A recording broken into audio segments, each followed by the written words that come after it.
what's the police business today? Police police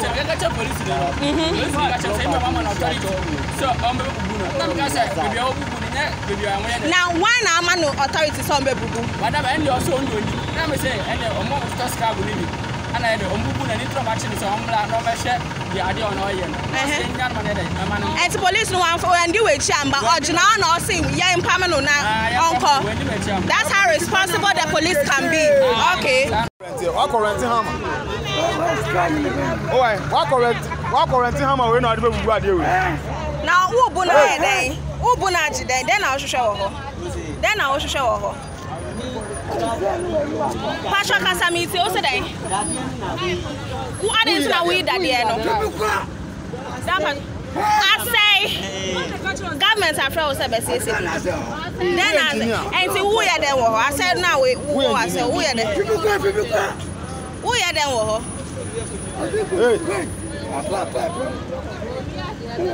Hammer we go have na future for dia. Who guarantee hammer purposely for this. Na che say who a dream bit echi enti dan pan na we ya wase ho. Then I'll show us. Me see that then I'll show us here.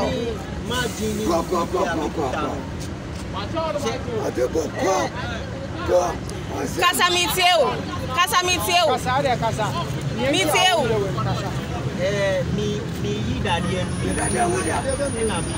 Who you that they want to me? Then I want that they na say na then I want that they want into na person win. Then I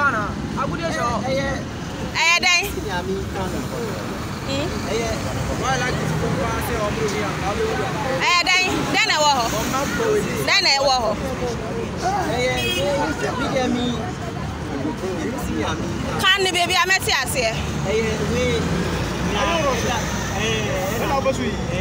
I don't know person we are going.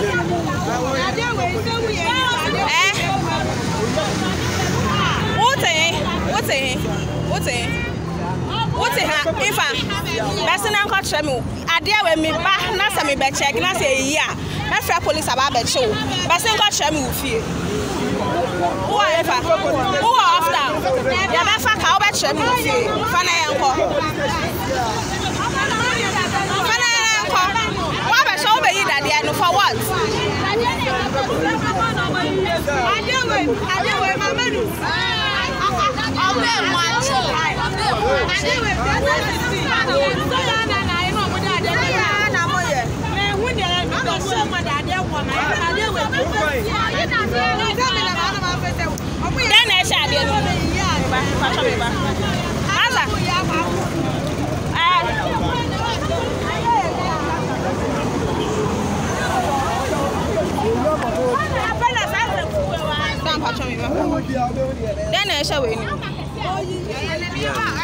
Then I show and see, I don't know if that's a who may eat the ashes at the I didn't see. I didn't have a person. I didn't. Who hustle meaning? And see who be public thing. Now who koyato and also who koyato. Someone him say it's for the public. Hello? Hey, someone him say it's for the public. What him say is for the public. Hey. What him say is for the public.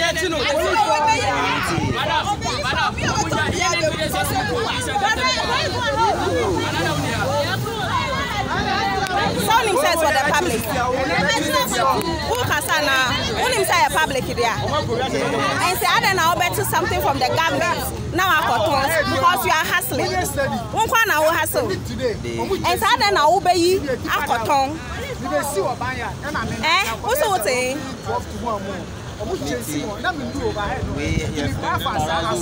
What's it Tarazoro? Kochem Mufi.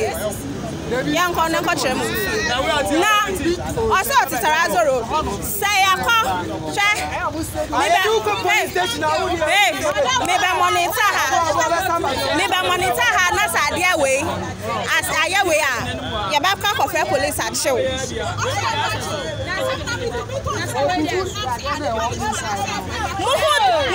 Nyama say mama mo bu mani nfa so. It's so unusual.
Jamani muna yanko police station. Meko police station. Jamani muna yanko police station. Uni mdensa yaji amani efi wo. Jamani muna yanko baby awo quarantine ya no. Ni plumber. Enti jamani muna yanko baby awo quarantine no. Kele ba to ni say. Mengo he keke, mengo he. Mengo he. Mengo he keke. Ya rent Jamie. Fine, no ya rent here. Come on. Meba. Call ya rent here. Efe no ko. Ka oteni mo bibwe. Kama ababi ene. Ni wa ba he. Dabi.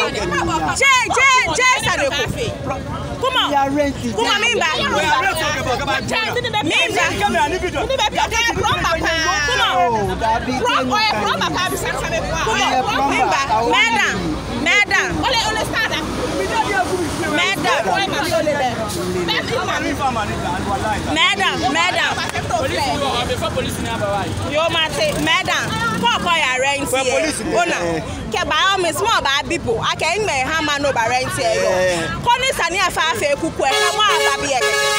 Onumishi. Kemo ababi enege ke kono eba he ehama.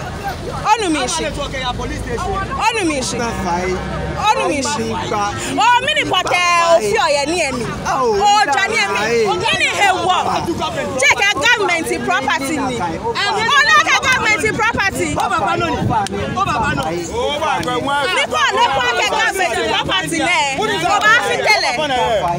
Oh, papa na. Oh, mi pa o tell me why. Wuni. Oh, mu fa. O wa ke ole bono ni. O we kunyoko noni. O we kunyoko noni. Mi bibo sane. O we kunyoko noni. O we kunyoko noni lo. O we kunyoko noni. That be ignorance of the law is no excuse. Jay excuse me. Jay excuse me. Come on. What first time ne? Yes. Mimba family. What first time ne? What first time? Oh malemi. Oh malemi. Oh first time no feel like any nene. Eji no kono feel that. Now mo bo work like manage first time. Oh fane. Jena kai. Oh ya rent am ale. Ni correct why are rent here? Family. Come on, me tomafia mo she try ka oba government property. No ba ju government property no ya ho. Tomafia. Mani me ho ni traffic ni ho me mo dey. So try ka oba no ba ju moponi. No ka yo ni. Juni, o like a Juni. See your plumber. Ni a plumber. Oh, I no show plumbing. Oh, plumber, I wouldn't say do so form. On him. I am a part. So form now. Hey, gota.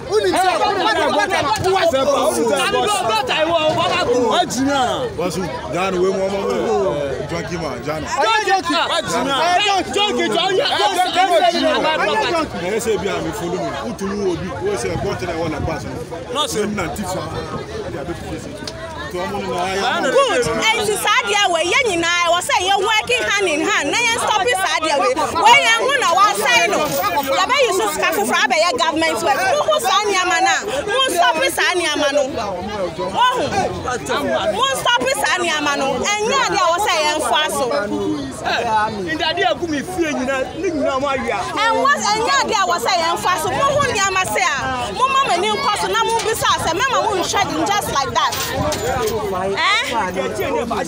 on, member. Oh, what that hammer no your problem. Ninkaya. Kalela koya ranks about me small baby back and hammer yo. Kono can ma baby and never a hammer. As simple as that. All means oh my hair hammer. Why Jimmy?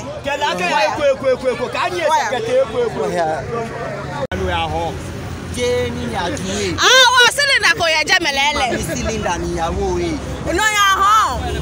Jenny ya juwe. Hey mami. Oh, of your minute. Me bomb to it. Oh, Chicago can now. In Cabo Jenny ya juwe. Oh, in Cabo Mimba. Jenny ya juwe. Me bomb to it. Hey, bomb to it. It was Chicago can now cash you. Shelley Mope. Just I show Kako Shelley. Camineko. Camineko. Oh, yeah, be. Yeah, Bieno. Oh, yeah, Kelepa. oh, yeah, Bieno. Okay, be any yo. I'm a young mammy now. Do I do my cylinder on the hour?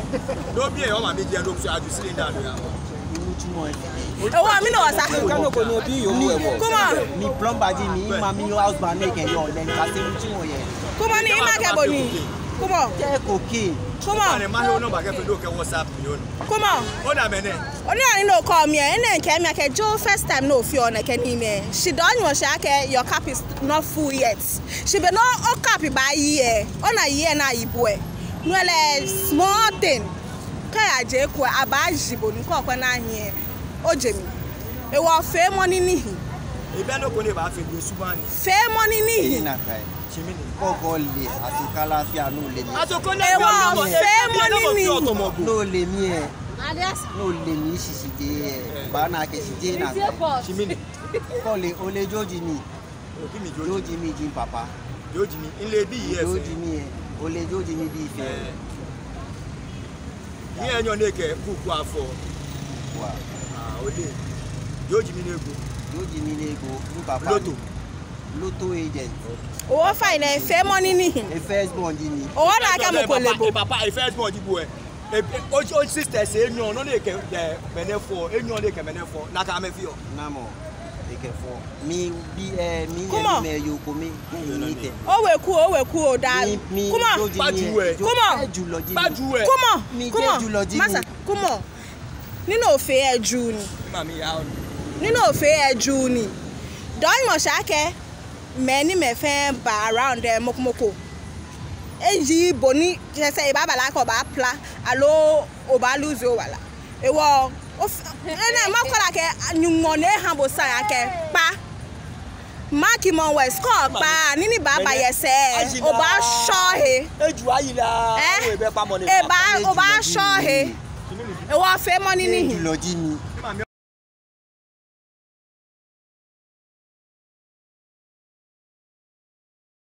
You